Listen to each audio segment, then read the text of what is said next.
à la base, tu sais pas trop les émotions, comment ça se passe. C'est pour ça que ma conférence, j'aime bien écrire le secret pouvoir des émotions. Parce que les émotions, elles ont un pouvoir, mais c'est comme les super-héros qui ont un pouvoir. Si on ne sait pas piloter notre pouvoir, si on ne le comprend pas, bah, le pouvoir, il se retourne contre nous. Et c'est ce qui se passe avec nos émotions. Bah, le système dans sa globalité, il va pas non plus fonctionner au mieux, dans son meilleur potentiel, parce qu'il n'arrivera pas à utiliser toutes ses ressources. C'est exactement ce qui se passe avec notre système émotionnel. Nous sommes une personne avec nos ressources, avec nos capacités, avec nos compétences. Mais si on a un sous-système qui est défaillant, et c'est ce qui se passe parfois avec nos émotions, ben notre système à nous, il ne peut pas fonctionner au mieux.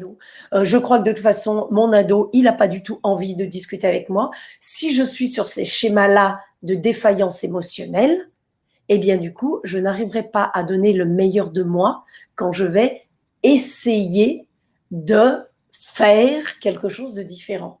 Parce que mon système émotionnel, il me tire vers le bas et il m'empêche de le faire. Parce que lui, il n'est pas OK. Il est à 8 sur 10 de contrariété, il est à 8 sur 10 d'agacement, il est à 7 sur 10 de mode panique, il est à 6 sur 10 de mode découragement ou dépit ou lassitude. Et du coup, le système émotionnel ayant une forte intensité, il va empêcher le néocortex de mettre en place des choses qui seraient bénéfiques. Là, un adolescent entre 10 ans maintenant, avant je disais 12 ans, mais maintenant c'était plutôt entre 10 et 16, il ne sait pas ce qu'il veut. Il ne sait même pas pourquoi il est là d'ailleurs. Voilà. Et donc, il y a tout un tas de gens autour qui lui donnent des bons conseils. Joue pas à la console, fais tes devoirs, l'école, ça va te servir à avoir un boulot, lol. Eux, c'est ce qu'ils disent. Hein. Enfin, ils disent plus lol, mais voilà. Et ils entendent tout un tas de choses comme ça.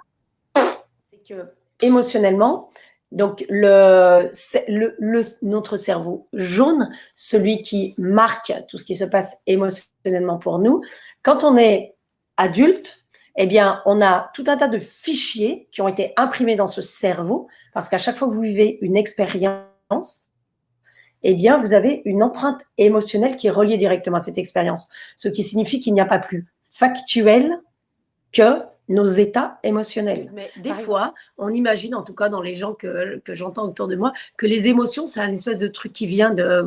on ne sait pas vraiment d'où, alors que c'est totalement relié à ce qui se passe dans notre vie. C'est pour ça que dans notre cerveau, le faire et l'être, pour obtenir quelque chose, pour avoir, on ne peut pas le dissocier. Et là, plus il va y avoir des événements, plus on va renforcer notre croyance. Ouais, c'est tellement ça.